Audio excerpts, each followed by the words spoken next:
Welcome back to the TSL Round of 8 Saturday. We've got first facing elimination here in map number 6. We've arrived on Entomb Valley.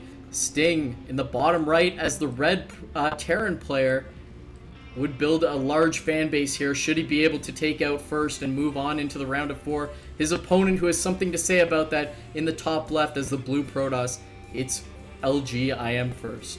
And a lot of people are expecting first to kind of push Sting out the way for him to move on to the semi-finals. Of course, first going 3-0 versus Daisy, then 3-2 versus TeamLiquid's very own Tasia. Right. And now, of course, Sting, he did go 3-1 versus BCQT and 3-0 versus Dark Force. They're not on the same caliber of course, Tasia, more importantly, out of the two players that first played.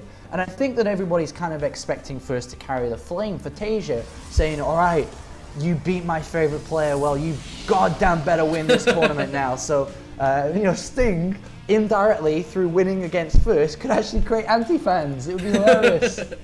Absolutely. TSL4, as with all TSLs, has been the tournament of upsets, and we'll see if that continues today as we've got just standard play opening thus far. Quick Scout coming out for first, as per usual. He's made that switch right around Game 3 and has stuck by it ever since.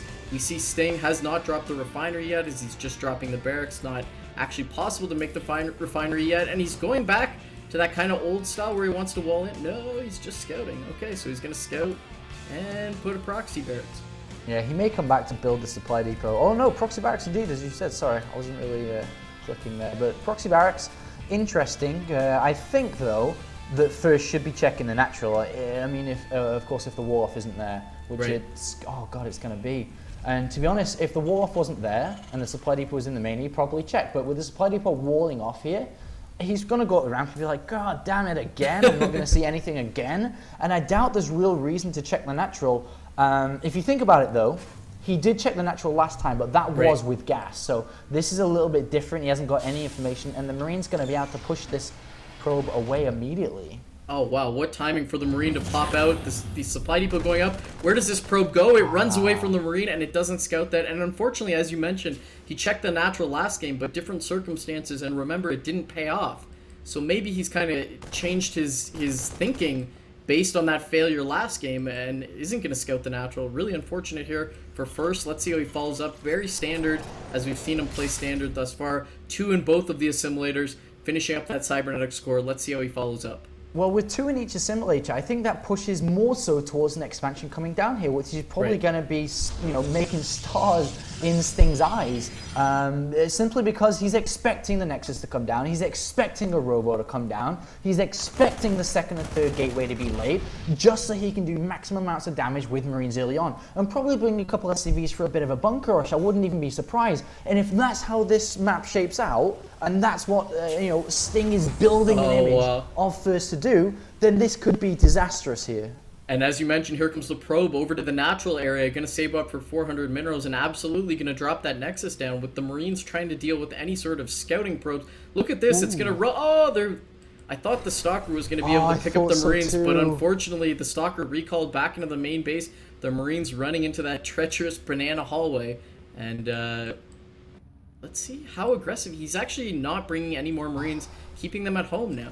And this is just going so well here as the Robo comes down. Sting is mapped out exactly the reactions of his opponent and is playing the fiddle. Oh, wow. Gonna run right around the Stalker, is out of position. The Zealot is out by the Zelnaga Watchtower, so nothing in the main base available except for the Sentry.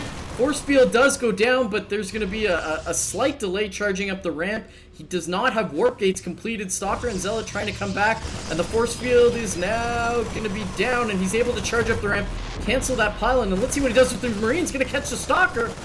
God damn it, First is so flustered by this, just getting read like a book here as warp gate's ready. One gateway is going to be down. Well, what seriously is he going to do? He's going to have to pull all his probes, to be honest, to get us around on this, to nail this down. And there they do go. They get us around. Excellent surround there by the probes. Oh my God, when Zealots and Stalkers don't cut it, sure as hell probes do, as they melt everything there. But the secondary wave is coming. Another set of Marines here. There is enough money for... Oh, he's actually building an Observer. There is enough money for Zealot sentries. So he should be able to push this back, but the command center's already come down in the main base. The follow-up is already happening. This is just so intense. And first, Oh my god, double observer, because he doesn't, remember, that was only like 4 Marines. That's okay Right. to do off 1 barracks. Right. So he's gone double observer, not using money on sentries or zealots. He still has no idea what's going on. And looks like the Observer going to fly right by those Marines and miss them. The 2 units busy taking out the supply depot. Here comes the follow-up attack. They're going to charge, but first with very fast reaction time. Going to try to deal with this. He's got the sentry able for a force field, and he's moving forward. Sting trying to take down that sentry, so close to being taken out. Now he goes to work on the probes, going to focus them down. That is probe kill number 4 for Sting here, as he's delaying so much mining time. He's got his natural now landed at his own natural base. And, you know, he's really, as he's done every game in this series, he's forcing First to play at his own pace. And it can't be understated how important that is in a best-of-7 series. Exactly, and I think one of the biggest quotes that makes sense for the series, if you can't beat your opponent in his game, then you bring him to yours and you beat him down with experience. So that's exactly what's happening here. 3rd command center on the way, +1, stim down, and now First once again has to play from being a little bit behind here. Of course, 36 probes versus 32 SCVs isn't bad, but the thing is, there's a lot of lost mining time. There's a lot of room that's been missed from the economy that should have been there by First, and he is now getting a forge down and is going to start to take, oh my god, is he going to take a 3rd base? And upon seeing that 3rd command center, I guess it makes perfect sense. The other interesting thing here out of Sting is typically when you do this in natural proxy, you know, you do a little bit of production, you do your first attack, and then, you know, Protoss gains a little bit of map control and forces it back, but that's not what we've seen here out of Sting. Sting hasn't missed a beat. This 2nd barracks has just sat there, and it's actually building a reactor, so it's been non-stop production out of Sting. So he's a little bit ahead of where we typically see another Terran playing this style. First taking a big risk with this 3rd base coming down, hoping that, you know, his opponent will slow his own game down a little bit and doesn't scout. Because of course, the longer this goes on, First will have a better economy, he'll have better tech, but right now he's delayed his own tech. Now the robotics phase coming down, but to be honest, if we see any movement out kind of combined with Stim, then he could easily be dead here. And as we did state earlier on though, this is a defensive map, this is friendly for force fields to hold things on if things go deep or go in the way of First, which they seem to be going so far. And you know, like I said, the longer this goes on, which it seems to be, as no aggressive stance has been made by Sting, the better this becomes for First. But you know, knowing Sting, I wouldn't be surprised if we saw an aggressive push in the mid game here. Sting, not a player that you would say known for taking it to the late game. We might see it here depending on what happens, but he's built up a little bit of a supply advantage here as we're at 89 supply versus 72 for our Protoss player. First medevacs coming out now for Sting, and this may be the trigger for him to push forward, and it absolutely is. Oh, he's now starting to move out, and this is very deadly, of course. The Colossus coming out is the end of this push, but until that is there, then this is still a very strong and viable push to hit. Combat shield's on the way too. First now retreating, knows that he has to hold off. So the force fields will never be to trap heal, they'll never be to cut off and split in half. They'll be literally to hold the army off until Colossus is ready. The first one is halfway. 3 extra gateways need to be powered up. Extra pylons need to come down as well, and here we do see a double drop going to the left. Marines will probably stim to the 3rd base. Now 1 Marine has revealed the 3rd base. Could be very dangerous. If he takes massive damage from this double drop, this could be the end. Yeah, and this kind of 2-pronged attack is something we haven't seen Sting do thus far in this series, as he drops some Marauders and Marines off, focusing down a pylon at the natural, but the Colossus is out, and that's going to be able to drive these units away as they jump in the medevacs and run away, and it was not actually a 2-pronged attack. The Marines still sitting idly by this center-left area. Looks like he's now going to activate them, bring them towards the 3rd base, and then possibly bring these other units in the medevac into the main base of First. Oh, is he going to get in the main base there? If he snipes off the robotics bay, imagine how much of a setback that would be.